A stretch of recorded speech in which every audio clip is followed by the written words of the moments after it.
সেই প্রশ্ন? হ্যাঁ বলো। একটা গভীর প্রশ্ন আছে।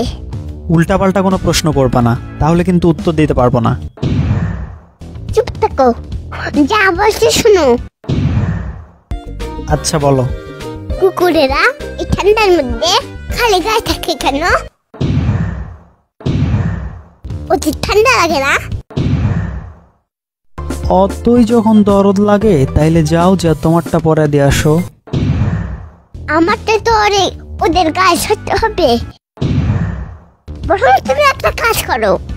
কি শুনি? তোমারটা খুলে দিয়ে আসো, ওদের গায়ে আবার পারফেক্ট হবে। পারফেক্ট আবার কি? চুপ, এই সন্তানের বাচ্চা। আরে ওইটা সন্তানের বাচ্চা না, শয়তানের বাচ্চা হবে।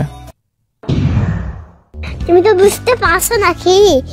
সবই বুঝলাম, কিন্তু আমার অত ঠেকা পড়েনি। তোমার যদি পড়ে তাহলে তুমি গিয়ে দিয়ে আসো। তোমার জামাটা তাহলে খোলা, আমি ওদের গায়ে পরে দিয়ে আসি। ধুর, ভাগো তো এখান থেকে। তোমারই তো ভাই, ওদের কষ্ট দেখে কষ্ট লাগে না? আমার ভাই মানে? আমার তো তোমাকে কুত্তার বাচ্চা বলে। আমিও মাঝে মাঝে বলি।